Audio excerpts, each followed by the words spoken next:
Baik, kita lanjutkan. Ketika kita lihat positif negatifnya tadi begitu ya. Bagaimana kalau Walhi sendiri melihat secara kajian lingkungan ketika ini dibangun dengan alasan tadi ada giant sea wall, bahwa reklamasi ini justru sebenarnya untuk mengurangi banjir rob begitu yang kerap melanda Jakarta, atau justru Walhi punya persepsi lain? Dipisahkan dulu antara giant sea wall dengan reklamasi. Oke. Jadi artinya pulau buatan ya kan. Kalau awalnya giant sea wall itu mungkin membuat ring road. Dia menanggul. Oke. Kalau itu menanggul menurut daratan. Anda? Nah, iya menanggul daratan. Tapi kan tanggul ini sudah tidak jadi. Artinya ini batal gitu kan. Karena kalau misalnya mau membuat pulau reklamasi, buat dulu tanggulnya gitu. Nah ini tanggulnya tidak dibuat, kemudian sekarang pulaunya yang akan dibuat. Nah sedangkan reklamasi sekarang ini, kenapa saya bilang jangan cuma gubernur lah, presiden lah ya, presiden yang harus bisa menghentikan ini proyeknya ini karena proyek ilegal, maka hentikan. Kalau sudah ada yang ketangkap, ya tangkap juga dong korporatnya. Jangan sekedar presiden direkturnya saja yang ditangkap. Korporasinya juga harus ditutup, dibekukan dulu. Karena apa? Sekarang kita iklan masih jalan kan, iklan untuk jual pulau-pulau hasil reklamasi masih berjalan. Nah, sedangkan izin yang dikeluarkan adalah izin yang ilegal. Karena izin itu dipaksakan oleh gubernur. Padahal Menteri KKP Ibu Susi sudah berteriak-teriak terus mengingatkan. Kemudian Menteri Maritim juga sudah terus berteriak mengingatkan. Nah, kalau misalnya dua menteri ini mengingatkan seperti apa misalnya? Mengingatkan agar di stop itu reklamasi. Pembangunannya harus dihentikan. Nah, dua menteri ini adalah representasi dari kepanjangan tangan daripada presiden. Okay. Nah, kalau misalnya keduanya dilawan oleh gubernur, lalu seperti apa?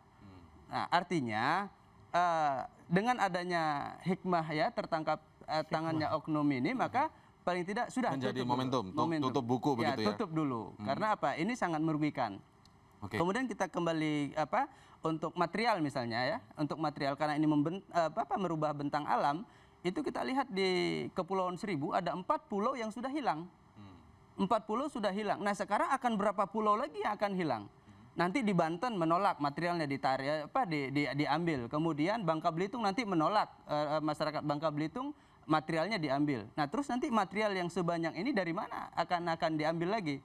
Apakah harus menghancurkan pantai laut di sekitar Teluk Jakarta? Oke, baik. Saya ke Mas Riza lagi. Mas Riza, kalau katakanlah seperti ini masalahnya hanya soal ada aturan yang dianggap ilegal karena raperdanya belum ada, kemudian sudah mengeluarkan izin reklamasi, ataukah memang ada masalah lebih substantif lagi? Karena kalau misalnya masalahnya adalah peraturan, katakanlah ini di stop sekarang, kemudian raperdanya sengaja dibuat terlebih dahulu dengan diawasi mungkin oleh KPK supaya tidak ada terjadi suap menyuap di sana, baru kemudian bisa melakukan reklamasi lagi. Atau Anda punya pandangan lain? Kondisi objektifnya kan bahwa ada dua yang menghambat kesejahteraan nelayan di Teluk Jakarta itu. Satu adalah ketidakpastian ruangnya, ya, karena selama ini kita tahu sanitasi yang ada di Teluk Jakarta itu permukimannya buruk. Karena apa? Karena memang ada ketidakpastian terkait dengan hak atas tanahnya. Okay. Dan tiap tahun itu dijanjikan akan dibenahin, tapi juga tidak dibenahin dengan serius. Yeah. Tantangan yang kedua adalah bahwa lautnya dicemarin, ya, oleh korporasi, oleh masyarakat. Selama proses ini begitu kan? Terus menerus. Ya, jadi sebelum ketika ada reklamasi buatan itu selesai jadi, saya ingin mengatakan bahwa inilah dua soal yang kita hadapin. Terjadinya pencemaran dan sanitasi lingkungan yang buruk. Nah, ketika dua ini menjadi akar soal, tiba-tiba solusinya adalah bangun reklamasi. Okay. Nah, menurut saya itu ada lompatan berpikir. Ya, reklamasi itu tidaklah menjawab kebutuhan masyarakat di situ. Okay. Ya, tidak ada urusannya kalau kita ingin meningkatkan kesejahteraan nelayan, maka lautnya itu justru ditimbun. Ya, nggak akan bisa nelayan kita sejahtera kalau lautnya ditimbun gitu. Yang kedua, ternyata dalam kajian akademik yang dilakukan oleh IPB, ya, beberapa teman di ITB, justru menunjukkan bahwa implikasi daripada penimbunan ini akan berdampak pada perlambatan arus yang datang dari sungai, dari hulu ke hilir, begitu, yang pada akhirnya meningkatkan sedimentasi. Okay. Yang tentu itu akan memberikan implikasi terhadap bertambahnya banjir dan seterusnya. Nah, saya ingin mengatakan dan sekaligus mengingatkan juga, ya, bahwa sudahlah, berhentilah kita melakukan upaya-upaya pembohongan publik, ya, dalam rangka meletakkan reklamasi itu seolah-olah dalam kerangka untuk meningkatkan Mensejahterakan. kualitas hidup masyarakat yang tinggal di Teluk Jakarta atau bahkan di kota Jakarta secara keseluruhan. Ya. Karena pada praktiknya saya mendengar itu dikalkulasi katanya sekitar 30 juta per meter persegi tanahnya. Ya. Jadi kalau kita kalkulasikan demikian, agak mustahil lah masyarakat yang tinggal di Teluk Jakarta itu bisa mendiami lokasi-lokasi itu. Oke. Dan bahkan saya dengar memang itu diperuntukkan untuk kelas menengah atas begitu.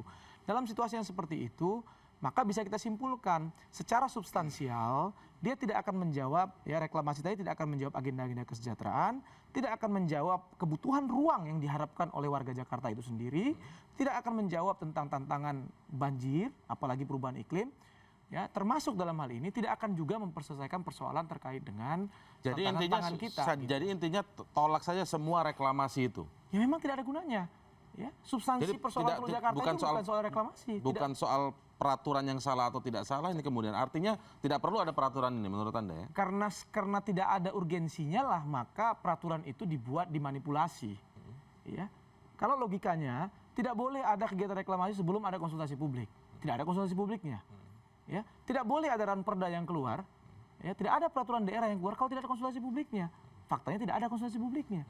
Kami di koalisi itu baru bisa mendapatkan izin pelaksanaan dokumen izin pelaksanaan reklamasi itu baru berapa bulan setelah itu dikeluarkan begitu. Dan itu pun sulit sekali untuk mengambilnya. Jadi saya ingin bilang bahwa itu ditutup-tutupin. Baik, saya tertarik tadi ketika Anda menyebutkan tadi sudah ada langkah hukum untuk mencoba menghentikan reklamasi ini. Sudah sampai sejauh mana begitu?